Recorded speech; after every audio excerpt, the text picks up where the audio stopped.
वो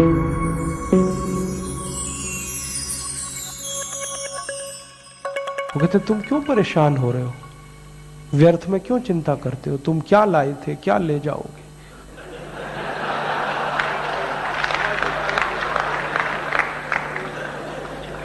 वो तो मुझे इतनी बड़ी फिलॉसफी समझाते हैं, जो हो रहा है अच्छा हो रहा है, आगे होगा और भी अच्छा होगा, तुम व्यर्थ क्यों चिंता करते हो, तुम क्या लाए थे क्या ले जाओगे, लगो ना लूटने में तुम भी। हाँ, बहुत बड़ी फिलॉसफी समझाते और श्री कृष्ण का नाम लेके समझाते कि देखो हम नहीं कह रहे, भगवान श्री कृष्ण ने कहा है, भगवत गीता में कहा है, क्यों व्यर्थ परेशान होते हो, क्यों चिंता करते हो, क्या लाए थे क्या ले जाओगे, लुट रहा है लुटने दो, आगे लुटेगा और भी लुट अच्छा होगा।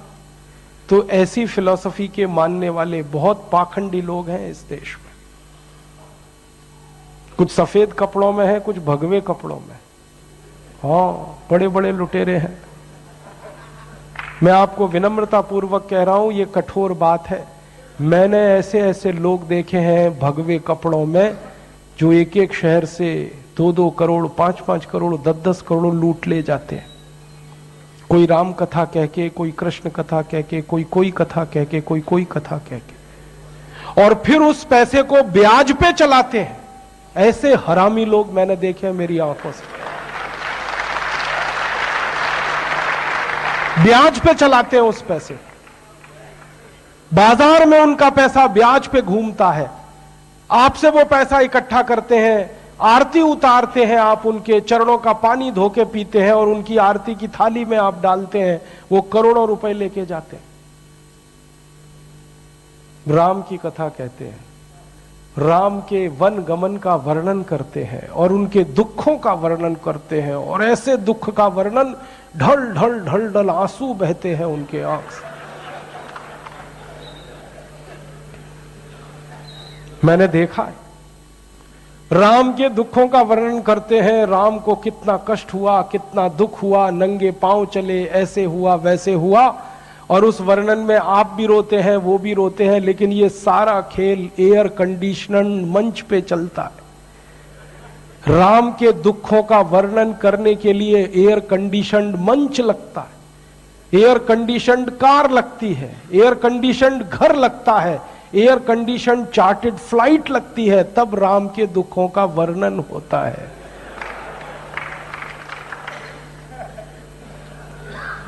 और एक एक शहर से 10-10 करोड़ 20-20 करोड़ 50-50 करोड़ लूटते। आप उन्हें पूज्य कहते हैं, मैं उनको छोटा रॉबर्ट क्लाइव कहता हूं।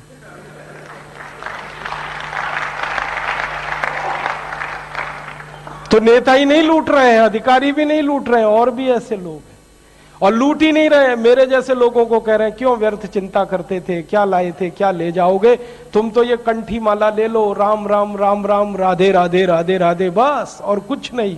तुम्हारा कल्याण, देश का कल्याण, राधे राधे राधे राधे राम राम, बस हो गया।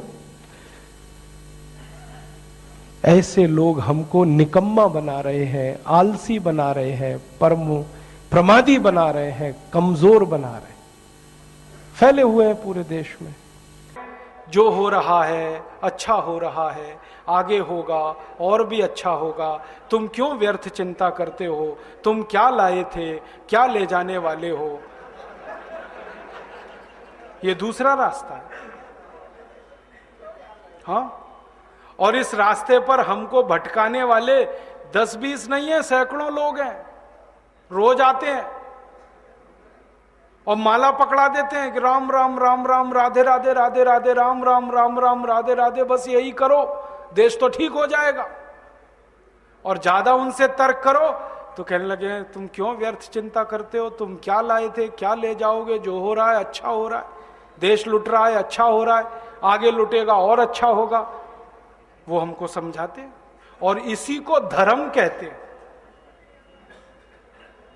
इसी को धर्म कहते हैं। और आजकल धर्म के व्यापार करने वालों की बाढ़ आई हुई है। हाँ, बहुत बड़ी फौज खड़ी हुई है उनकी। एक आया राम की कथा कहेगा 10 करोड़ लेके जाएगा, दूसरा कृष्ण की कथा कहेगा वो 15 करोड़ लेके जाएगा। और आप जैसे भोले भाले मूर्ख लोग डालते हैं उनके पात्रों में, ले जा भाई। ये बापू नहीं है, डाकू है। बापू नाम तो शर्म आती है कहते हुए। कहीं से 10 करोड़ लूटो, कहीं से 20 करोड़, कहीं से 25 करोड़। और आप लोगों की मजबूरी है कि काले धन का करें क्या? इनकम टैक्स वाले पकड़ते हैं तो ये बापुओं को देते रहते हो आप, क्या करें उसका? और ये बापू लोग हमें सिखाते रहते हैं जो हो रहा है अच्छा हो रहा है। वाह वाह, मैंने देखा है क्या क्या पाखंड और नौटंकी चलता है। भगवान राम की कथा कहने आते और भगवान राम की जिंदगी के वो प्रसंग कभी नहीं सुनाते जो हम में वीरता पैदा करें, जो साहस पैदा करें। राम की जिंदगी में बहुत सारा हिस्सा साहस का है, वीरता का है। जब 14 वर्ष के लिए वनवास चले गए राम, तो हमको सुनाई जाती है राम की जो कथा ना, उसमें कहते हैं राम ने 14 साल एक ही काम किया, हाय सीते हे सीते, हाय सीते हे सीते, हाय सीते, ये सुनाते हैं हमको। हाँ, यही सुनाते हैं निकाल के कहानी में से। और मैं कहता हूं कि राम को अगर हाय सीते हे सीते हाय सीते यही करना था 14 साल, तो दूसरा विवाह क्यों नहीं कर लिया?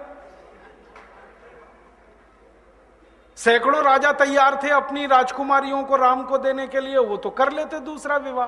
क्योंकि हाय सीते हे सीते, हाय सीते हे सीते, एक स्त्री के लिए अगर वो इतने ही बिलख रहे थे, तड़प रहे थे, दूसरा विवाह कर लेते।